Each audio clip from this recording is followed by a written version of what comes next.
कभी सोचा है कि भारतीय रेलवे, ये जो इतनी बड़ी मशीनरी है, इसे असल में जमीन पर चलाता कौन है? ये है ग्रुप डी के कर्मचारी। तो आज हम आरआरबी ग्रुप डी 2026 की भर्ती प्रक्रिया को बिल्कुल स्टेप बाय स्टेप समझने वाले हैं। अगर किसी का सपना रेलवे का हिस्सा बनने का है तो ये पूरी जानकारी उनके लिए कंप्लीट गाइड होने वाली है। तो आज का हमारा सफर कैसा रहने वाला है? देखिए, सबसे पहले हम समझेंगे कि ग्रुप डी में आखिर काम क्या होता है। फिर देखेंगे कि कौन कौन इसके लिए योग्य है। इसके बाद हम सीबीटी और पीईटी यानी रिटन और फिजिकल टेस्ट की बात करेंगे और आखिर में जानेंगे कि फाइनल सिलेक्शन होता कैसे है। तो चलिए शुरू करते हैं। चलिए सीधे मुद्दे पर आते हैं।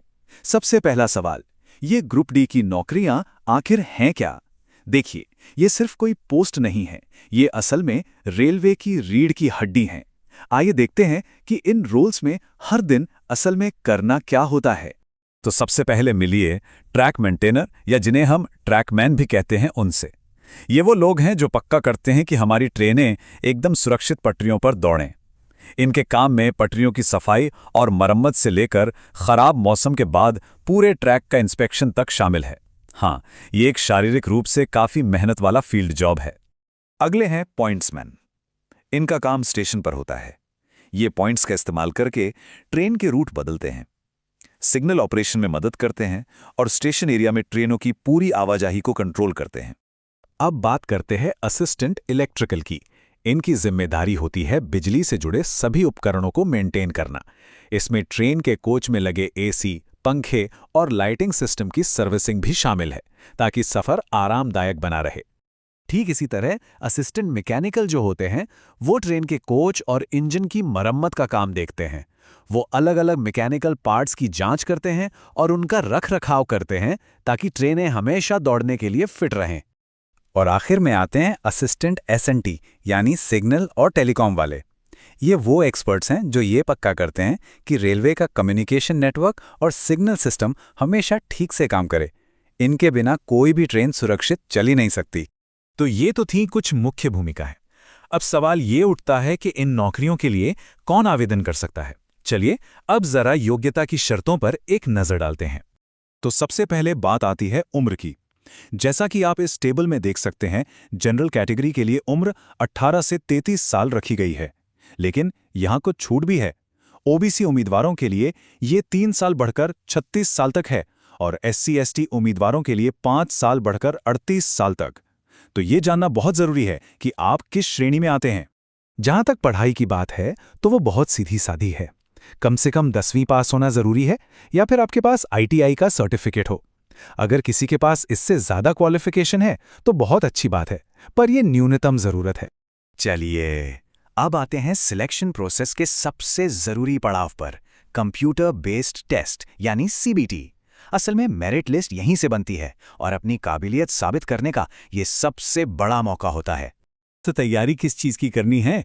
सिलेबस में 4 मुख्य विषय हैं: मैथ्स, जनरल इंटेलिजेंस और रीजनिंग, जनरल साइंस और जनरल अवेयरनेस के साथ साथ करंट अफेयर्स।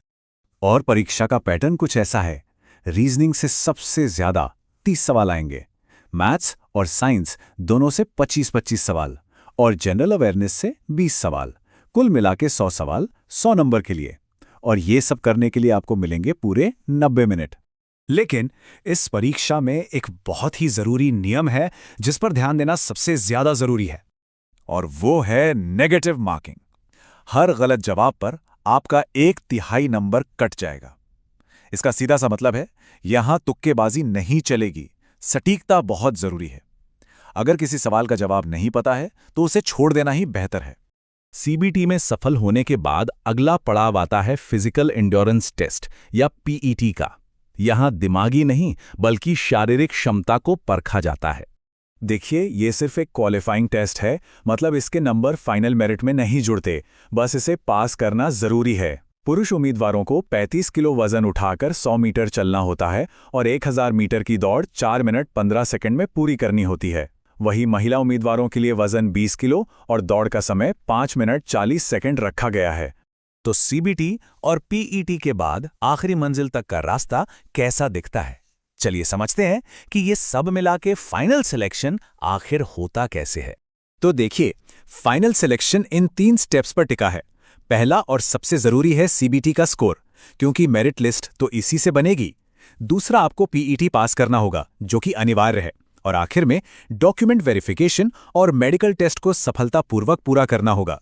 तो आप जब पूरा रोड मैप आपके सामने है, सवाल सिर्फ एक है, क्या आप इस चुनौती को स्वीकार करने और भारतीय रेलवे के साथ अपने करियर की यात्रा शुरू करने के लिए तैयार हैं?